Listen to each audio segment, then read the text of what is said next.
En 2050, selon un rapport de la Banque mondiale, la production annuelle de déchets à l'échelle mondiale devrait atteindre 3,4 milliards de tonnes, soit une augmentation de 70% en 30 ans. En cause, l'urbanisation rapide, la croissance démographique et le développement économique.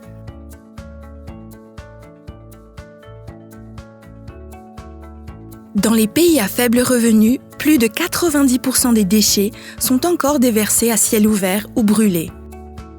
Face à ce problème, les pouvoirs publics sont généralement démunis et les acteurs de la société civile, comme les ONG ou les petits opérateurs, souvent peu outillés.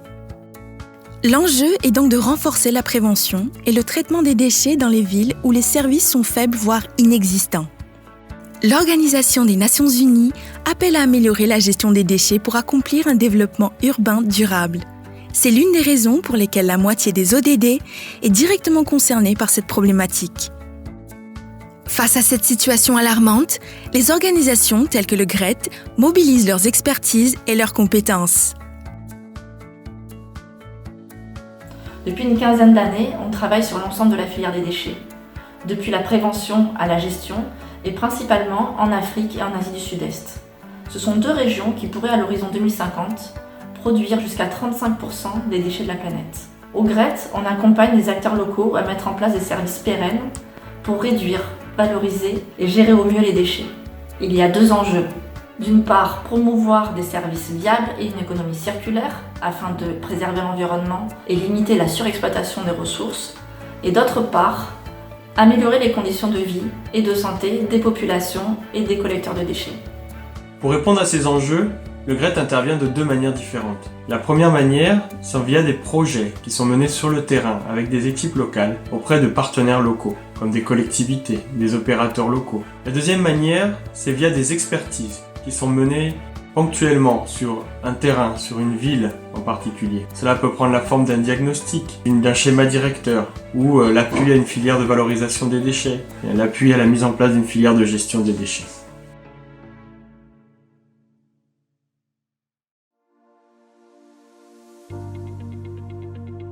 Plus de 15 millions de travailleurs informels dans le monde vivent de la collecte et de la valorisation des déchets. Ils travaillent généralement dans des conditions très précaires et sans reconnaissance des autorités. Ils font l'objet d'un rejet social fort et de grandes discriminations.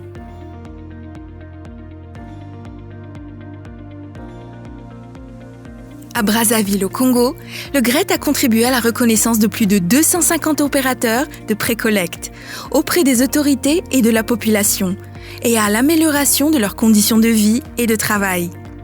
Le projet Philippa a posé les bases pour la professionnalisation du secteur d'activité à travers des formations et la prise en compte des risques sanitaires liés à ce métier, comme la vaccination et la fourniture d'équipements de protection individuelle.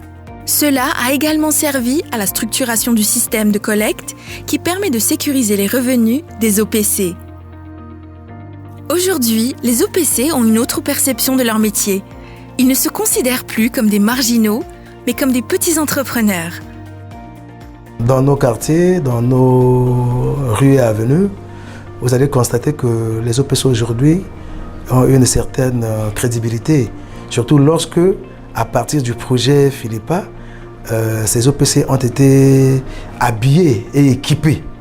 À ce moment-là, on les prend pour des gens qui sont vraiment sérieux. C'est maintenant des professionnels, hein.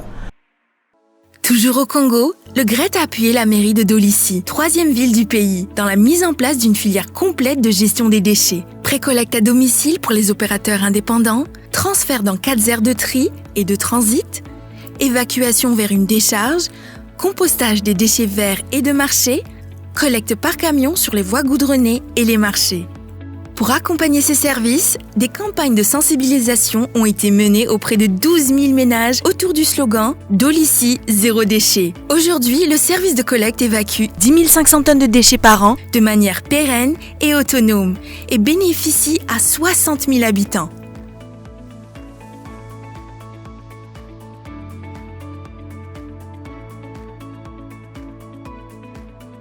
Au Vietnam, le GRET a contribué à l'amélioration des conditions de vie des habitants de 30 villes rurales dans les provinces de Vinh Phuc. 5 unités de recyclage et lombricompostage ont vu le jour.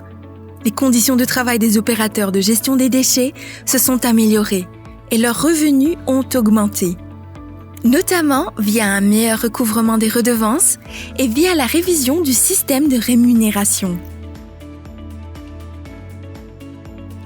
Le GRET travaille également sur la valorisation énergétique des déchets, tels que les cartons, les déchets organiques, agricoles et d'élevage, agro-industriels, mais également ceux issus du défrichage de plantes invasives. Des études sont actuellement menées dans divers pays et le roseau invasif Tifa est déjà utilisé comme source d'énergie au Sénégal et en Mauritanie. Une alternative durable au charbon de bois.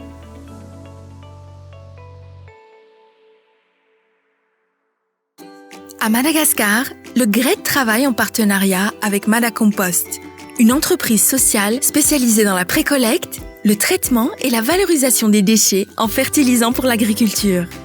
Le GRET appuie ainsi l'entreprise dans sa réflexion stratégique, la consolidation de son modèle économique et dans la recherche de nouveaux modes de valorisation. Par exemple, une expérimentation est actuellement en cours à Antananarive pour valoriser les sous-produits du traitement des boues de vidange dans l'agriculture urbaine. Aujourd'hui, Madacompost emploie une centaine de personnes permanents et journaliers, dont la majorité sont d'anciens travailleurs informels. Elle a traité un volume de plus de 30 000 tonnes de déchets depuis sa création en 2011. Fanampiasa zezika compost zay nisy tsirony tany na tsara n'le tany fambolena de fa nivatra zay niroborobo ny fambolenanay de nahazo vola zay.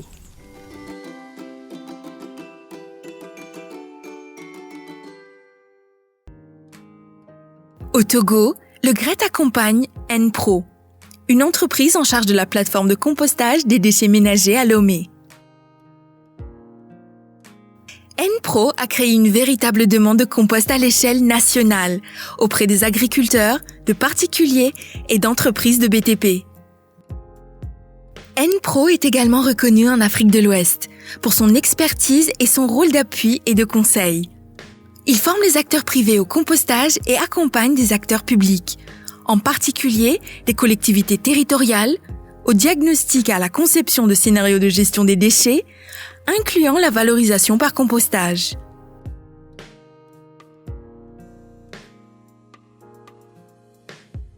Le GRET mène également de nombreuses actions pour agir à la source, à travers la prévention et le changement des comportements auprès des principaux producteurs de déchets.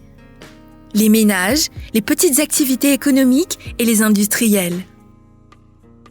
Sensibiliser à la réduction des déchets à la source. Le meilleur déchet est celui qu'on ne produit pas. À Lomé, comme dans beaucoup de villes sahéliennes, plus de 40% des matières présentes dans les poubelles est du sable.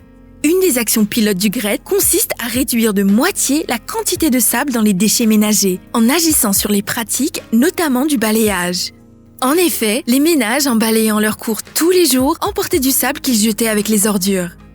Cela avait également pour conséquence de creuser les cours des habitations et contribuer à créer des mares d'eau stagnantes après la pluie, favorisant les maladies comme le paludisme ou la dengue. En partenariat avec des familles, plusieurs outils tels que des tamis à grill ou des pelles à trous ont été conçus et produits par des artisans locaux afin d'éviter ce phénomène et de réduire la quantité de déchets.